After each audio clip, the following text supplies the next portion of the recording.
Hey you guys, this is some important information that you guys need to know about dating and why you should not go broke trying to date. I had a really good comment on one of the videos where a man properly explained how expensive it is to go out to eat anymore, and that just going out to dinner by himself could be $45. For me, last night I went out for a late lunch and it was $60 for me. So if I were to take someone on a date, that could easily be $120.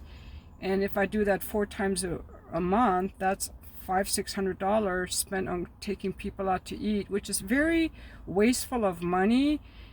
Not only is it wasteful of money, but we have very high inflation, we have very high housing prices, and we're about to go into a recession.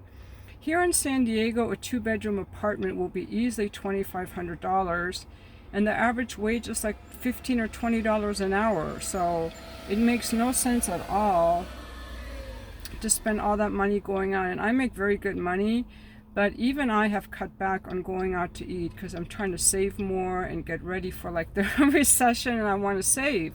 So I reduced my budget for like my personal training and going out to eat. And a man has to be a leader. And first and foremost, you have to be a leader of your own life, and you have to be in charge of your finances. Like, what's your credit score like? What's your savings like? And it makes sense to have a certain budget for entertainment. When you're in a relationship, you're not going out to eat every night. It's not like, let's go out to eat, let's party. Like, that's just not realistic. So I think it's a mistake to start out dating with a bunch of love bombing and expensive dates and then cut back, because your woman's going to lose interest in you. I think that you as the man have to find out if the woman is really interested in you, because a relationship isn't about going out to dinner every night. Like, nobody can afford that. Very few people can afford that. So I would suggest making the meals about either going to lunch or cooking for each other. But you as the man have an obligation to present yourself as competent, as stable, as safe, and you need to have a job, and you need to have a plan to be attractive to a woman.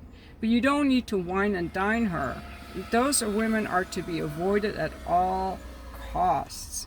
So I think that dates have to be planned in advance, like a week in advance. Shows that you're a planner. You have to show up on time, and you have to plan something that's fun and adventurous. Because if you're not interested in fun and adventurous, why would a woman want to date you? But it's not about your money, it's about your plan. Do you have confidence? Do you have fun ideas planned? Can you take a leadership role? That's what we really like. If the feminine women who tend to be more submissive, we want you to make a plan. And don't be so worried about trying to impress a woman, because we like men who have a backbone. And like, if a guy says, I'd love to take you out to eat every night, but I have a certain budget, so this is what we're going to do. And that's an invitation for a woman to join the life that you have.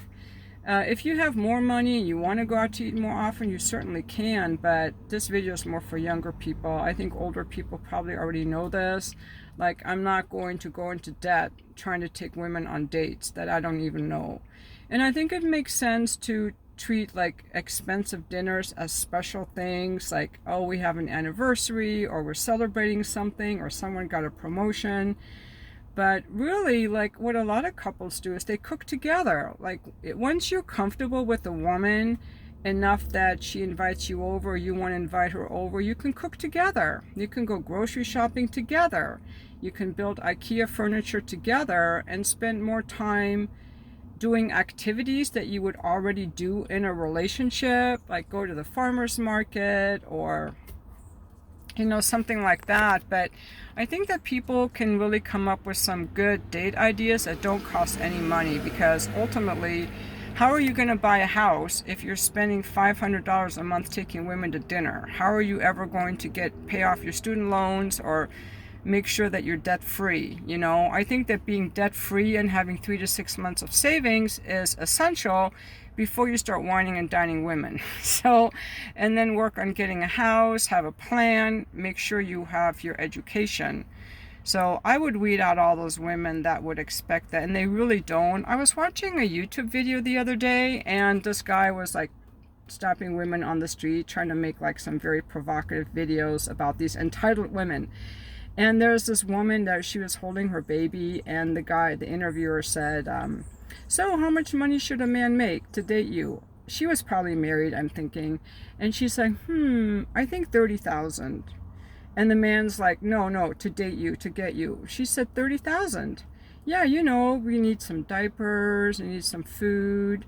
And the guy was just shocked, because real women, they're not just looking for whatever is the most outrageous thing on the internet, and women like that do exist. There are guys who start a first date just trying to get in our pants. We don't like that.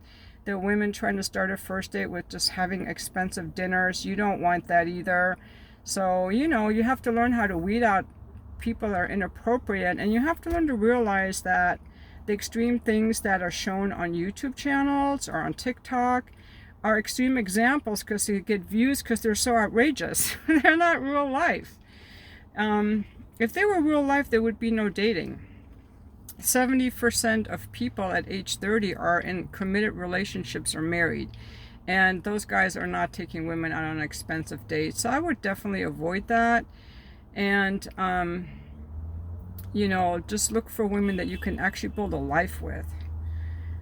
Yeah, I think that's good advice. Someone recently left a comment that his first dates, he likes to do lunch. I think that's really nice. Lunch is not as expensive as dinner. But again, I don't really like first dates for sitting down and eating, because it's awkward to eat when you're trying to talk to someone and get to know someone. You're forced to look across the table at someone.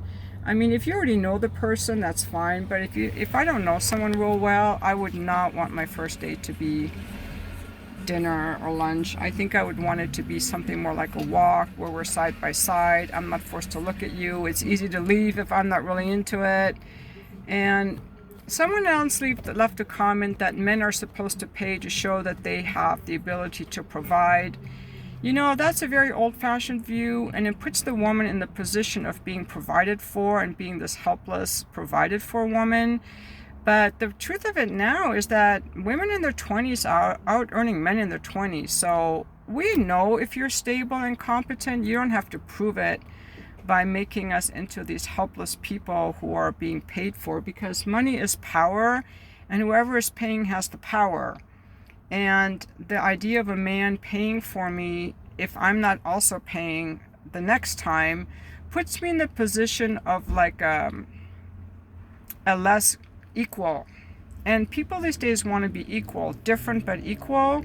So I have very strong feelings about men not paying. I was in a relationship with a man who paid from the time we went out, took me on vacations, he paid for everything, and I was a stay-at-home mom, and he let me handle the money in the relationship and do all the investing and apply for the mortgages.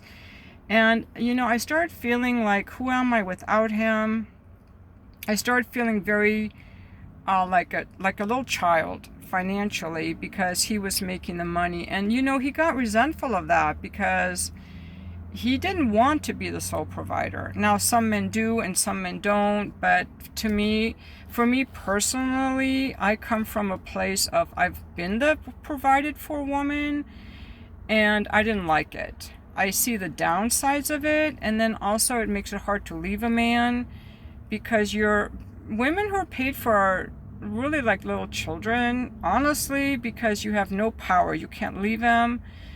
You're nothing without him. And I think we all have to have the ability to provide for ourselves. Even if we choose not to work, I think we have to have the ability to provide for ourselves, because without that in modern society, it's like not being able to drive. Your husband drives you everywhere to show that he's the leader or the provider. I mean, that's just not exciting to me at all.